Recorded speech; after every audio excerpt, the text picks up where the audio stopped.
फिर से स्वागत है इंग्लिश नेट क्लासेस के ऑफिशियल चैनल पे। आज हम लोग इसमें बात करने वाले हैं कि प्रश्नावली 2.2 अर्थात आठवीं कक्षा के हम लोग बात करेंगे। एक चर वाले रैखिक समीकरण के 2.2 के हम लोग क्वेश्चन 1 और 2 हमने पिछले वीडियो में बना लिया है। अगर हमारे उस वीडियो को नहीं देखें तो लिंक डिस्क्रिप्शन में, वहाँ से आप जाकर देख सकते हैं। आज हम लोग इसमें बात करेंगे 3 नंबर क्वेश्चन के बारे में, अर्थात तीसरा नंबर क्वेश्चन क्या है उसके बारे में हम लोग चर्चा करेंगे और तीसरा नंबर क्वेश्चन बनाएंगे। तो क्वेश्चन सबसे पहले पढ़ते हैं कि क्या है क्वेश्चन। आप ध्यान से इस बातों को नोटिस कीजिए कि कम से कम आप 2 से 3 बार एक क्वेश्चन को पढ़िए, आपको आसानी से उस क्वेश्चन का हल मिलना शुरू हो जाएगा। चीनी के मूल्य में 25% की वृद्धि होने पर 1 किलोग्राम चीनी का मूल्य 32 रुपये है, तो प्रारंभ में चीनी का मूल्य प्रति किलोग्राम क्या था। अर्थात अभी के समय में जो 1 किलोग्राम के चीनी में 25% बढ़ा दिया गया है तो वो 32 रुपये हो गया है।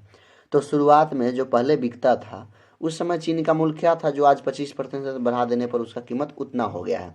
तो चलिए सबसे पहले हम लोग इसको बनाना शुरू करते हैं। क्या है, तो इसको सबसे पहले मान लेते हैं हम लोग। माना कि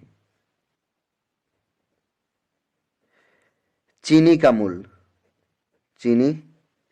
का वर्तमान मूल्य 100 रुपये मान लेते हैं, 100 रुपये। ठीक उसके नीचे क्या कह रहा है, 25% वृद्धि होने पर, यानी कि पश्चात बाद में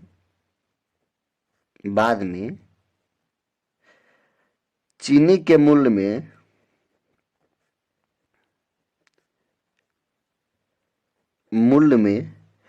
25% वृद्धि होने पर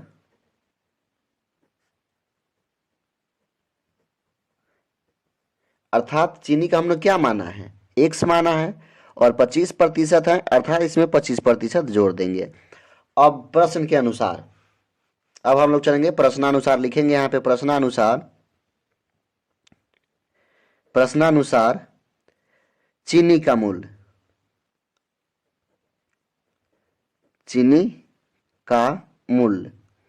अभी में जो समय में चीनी का मूल्य जो 32 रुपये है पर किलो, हाँ 32 रुपये किलोग्राम है।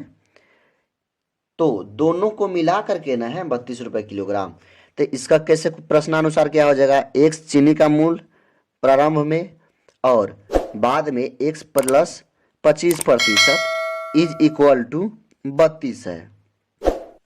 तो इसको हम लोग सबसे पहले बनाना शुरू करेंगे ठीक ठाक, एक एक स्टेप करके हम लोग इसमें बनाएंगे और आपको समझ में आ जाएगा और इतनी आसानी तरीक़ों से हम लोग इसमें बात करने वाले हैं।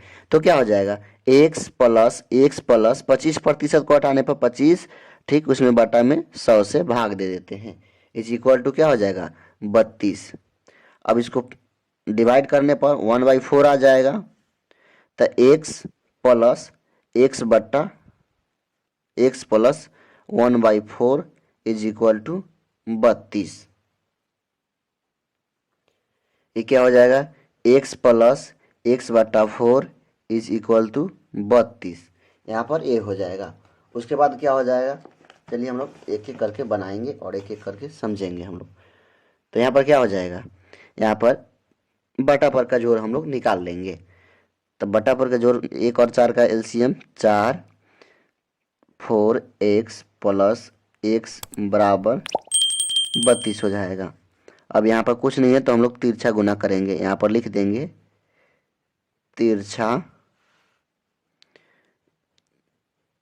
गुना करने पर, यहाँ से फाइंड आउट इसमें गुना होगा, यहाँ से इसमें गुना होगा। तो 4x प्लस x बराबर 32 चौका 2 चौका 8 और 3 चौका 12, यानी कि 128। यहाँ पे हम लोग के आ गया 4x, एक और ये दोनों हो जाएगा 5x बराबर 128। तो x बराबर क्या हो जाएगा 128/5, इधर गुना में है इधर आएगा तो भाग में हो जाएगा। तो x बराबर, इसको जब डिवाइड करके काटेंगे तो 25.6 अर्थात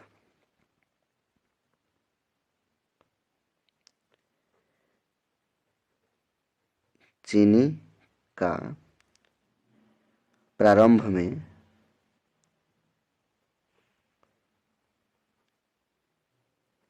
1 kg किलो कम क्या हो जाएगा 25.6 रुपये, यानी कि 25.6 रुपये था, जिसमें वृद्धि करके 25% वृद्धि करने पे आपको 32 रुपये प्रति किलोग्राम चीनी का मूल्य हो गया था। तो चलिए हम लोग नेक्स्ट क्वेश्चन की ओर देखते हैं। 4 नंबर क्वेश्चन क्या है कि दो विभिन्न मूल्यों वाली 35 कलमों का कुल मूल्य 60 रुपये है। यदि एक सस्ती कलम का कीमत 1.5 जो अर्थात 1.5 रुपया है एवं एक महंगी कलम का कीमत 2 रुपया है, तो कितनी महंगी कलमें खरीदी गई। अर्थात कह रहा है कि क्वेश्चन नंबर 4 कह रहा है कि दो विभिन्न मूल्यों वाली, अर्थात ऐसी दो कलमें जिसमें एक सस्ती कलम हो और एक महंगी कलम हो, और टोटल रुपए यानी कि 60 ही रुपए हो, जिसमें से एक महंगी कलम कितनी महंगी कलम खरीदी जाएगी और कितनी सस्ती कलमें खरीदी जाएगी, और कुल कलमों की संख्या 35 है, तो इसमें कितनी महंगी होगी और कितनी सस्ती होगी। तो सबसे पहले क्या है, दो विभिन्न मूल्य वाली 35 कलमों का कुल मूल्य 60 रुपये है। यदि एक सस्ती कलम का मूल्य 1.5 जो अर्थात 1.5 रुपये एवं महंगी कलम का कीमत 2 रुपये, तो कितनी महंगी कलमें खरीदी जाएगी।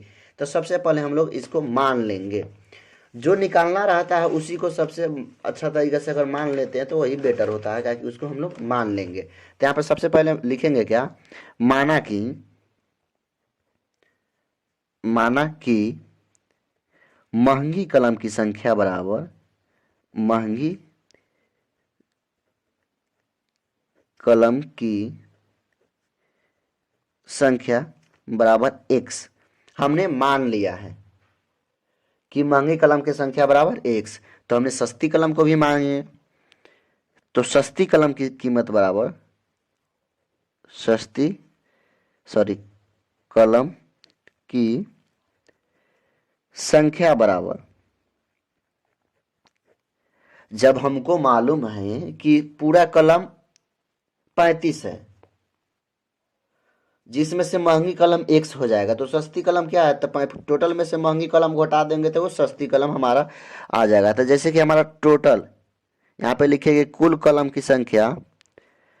संख्या माइनस महंगी कलम की संख्या, महंगी कलम की संख्या। हम लोग डिटेल में समझेंगे ताकि किसी भी प्रकार के हमें परेशानियों का सामना ना करना पड़े। तो कुल कलम कितना है 35 माइनस महंगी कलम कितना है x, तो ये क्या हो गया, सस्ती कलम का संख्या निकल गया। अब चलेंगे हम लोग प्रश्नानुसार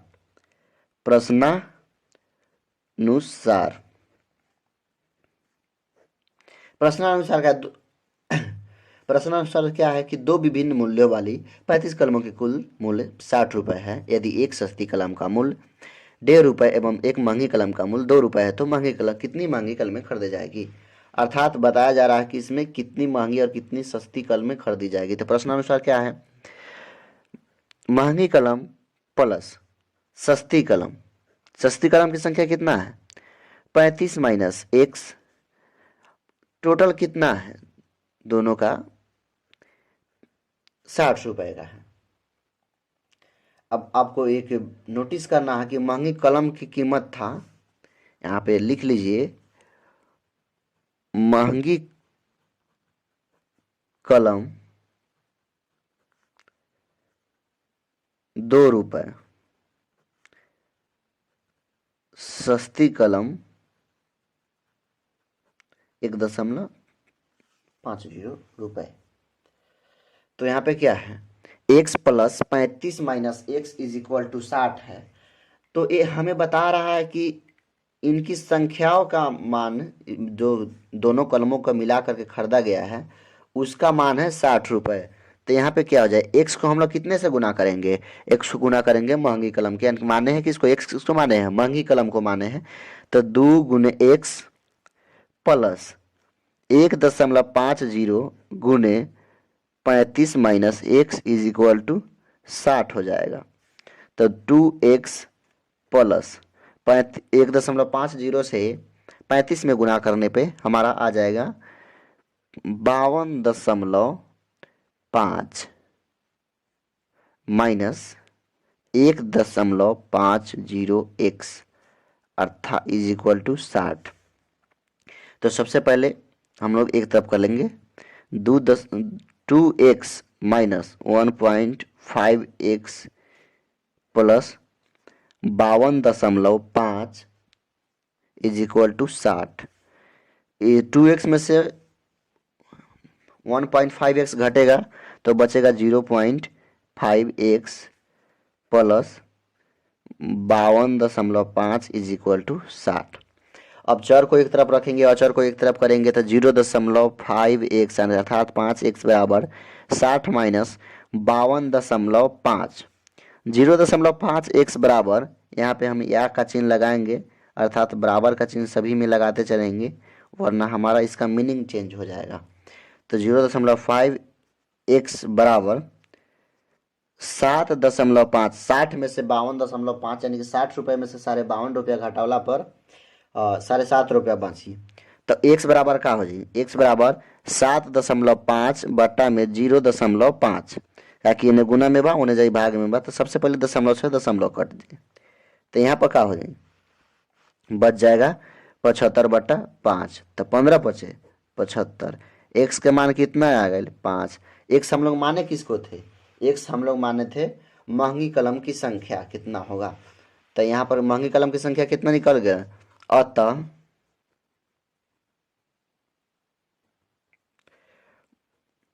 महंगी कलम की संख्या x बराबर 15 और सस्ती कलम निकालना है कह रहा है महंगी कलम लेकिन हम लोग सस्ती कलम निकाल लेंगे भी। सस्ती कलम की संख्या 35 माइनस x तो 35 माइनस 15 इज इक्वल टू क्या हो जाएगा 20 अर्थात सस्ती कलम 20 और महंगी कलम 15। चलिए हम लोग क्वेश्चन नंबर 5 की ओर मूव करेंगे। क्वेश्चन नंबर 5 क्या कह रहा है कि एक त्रिभुज के तीन कोण 2:3 एवं 5 के अनुपात में है तो उनके कोण को ज्ञात कीजिए। यदि इससे पहले आप हमारा त्रिकोणमिति का इंट्रोडक्शन वीडियो नहीं देखे हैं तो लिंक डिस्क्रिप्शन में है वहां से आप देख सकते हैं कि त्रिभुज कहाँ से आया कब आया और त्रिभुज की सारी विशेषताओं की इंट्रोडक्शन उसमें बताया गया है। तो सिंपल से आप वहां से जाके देख सकते हैं और त्रिभुज की सारी जानकारी वहां से प्राप्त कर सकते हैं। तो चलिए हम लोग शुरू करते हैं 5 नंबर क्वेश्चन को बनाना। सबसे पहले जो दिया गया है मान उनको लिख देते हैं। तो सबसे पहले यहाँ लिखेंगे दिया है ये नहीं लिखेंगे पहले माना कि दिया है क्या दिए हुआ है त्रिभुज के कोण दिए हुआ है त्रिभुज के कोण किसमें है अनुपात में है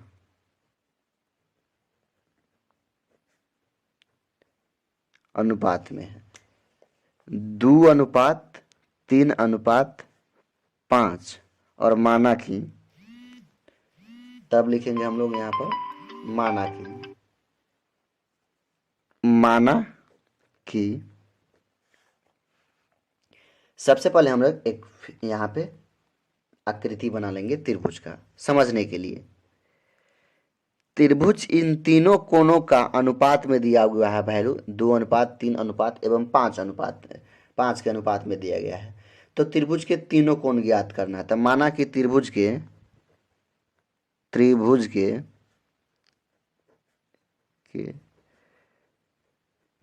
कोण बराबर कोण ए बराबर हम लोग मान लेंगे 2x जो यहाँ पर दिया गया है। कोण बी बराबर हम लोग मान लेंगे 3x और कोण सी बराबर हम लोग मान लेंगे 5x। हमने सभी को सिर्फ अभी माना है अभी एक एक करके डिटेल में हम लोग जैसे ही बनाएंगे तो यहाँ पे उसके ठीक नीचे लिखेंगे हम जानते हैं अतः हम जानते हैं कि त्रिभुज के तीनों कोणों का योग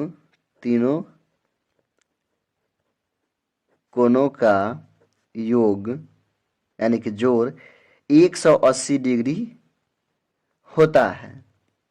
यहाँ पर हम लोग सबसे पहले फाइंड आउट करेंगे कि त्रिभुज के तीनों कोणों का योग कितना होता है, 180 डिग्री होता है। तो हम लोग पहले ही दे दिया है क्वेश्चन में कि 2:3, 3 एवं 5 के अनुपात में कोण है, बनाना है हमें, अब मानना नहीं है। तो सबसे पहले अब प्रश्नानुसार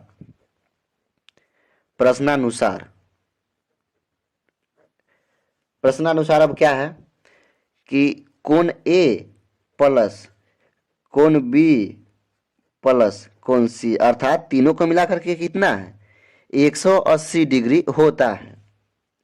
तो कोण ए का मान क्या है, 2x, कोण बी का मान 3x एवं कोण सी का मान 5x इज इक्वल टू कितना आ रहा है, 180 डिग्री आ रहा है। तो तीनों को जोड़ेंगे, 3 2 5 और 5 5 10x, 10x बराबर 10x बराबर क्या हो जाएगा, 180 डिग्री। तो x का वैल्यू क्या हो जाएगा, 180 डिग्री बट्टा में 10 आ जाएगा। तो x का मान इसको भाग देंगे तो 10, 18 डिग्री, 18 से कटेगा। अब सिर्फ इतना आया है। अब त्रिभुज का कोण डिग्री में ज्ञात करना है, अर्थात कोण डिग्री में ही होता है। तो सबसे पहले अब कोण ए बराबर कितना है, 2x हम लोग माने हैं। तो 2 गुने x का मान कितना आया, 18 डिग्री, अर्थात कोण ए का मान कितना आ जाएगा, 36 डिग्री। ठीक उसी प्रकार कोण बी का मान 3x अर्थात 3 गुने 18 डिग्री बराबर 54 डिग्री। अब आएगा कोण सी का मान, कितना है, 5x है दिया हुआ है उसमें, 5x और उसके बाद 5 गुने x का मान कितना आया है हम लोग का यहाँ पर 18, इससे गुना करेंगे 90। अब यहाँ पे हम लोग पहले ही देखे थे कि त्रिभुज के तीनों कोणों का मान 180 डिग्री होता है। तो यहाँ पर देखेंगे कि 180 डिग्री पूरता है कि नहीं। 36 54 90 और 90 180 डिग्री, अर्थात त्रिभुज के तीनों कोणों का मान यहाँ पे सिद्ध होता है कि 180 डिग्री होता है। यदि आप हमारे चैनल पर नए हैं तो चैनल को सब्सक्राइब करके बेल आइकन ऑल को प्रेस कर लीजिए ताकि हर एक वीडियो का नोटिफिकेशन आप तक सबसे पहले पहुंचे। और आशा ही नहीं है, आपको पूर्ण विश्वास है कि आपको ये हमारी बनाई गई सॉल्यूशन आपको समझ में आया होगा।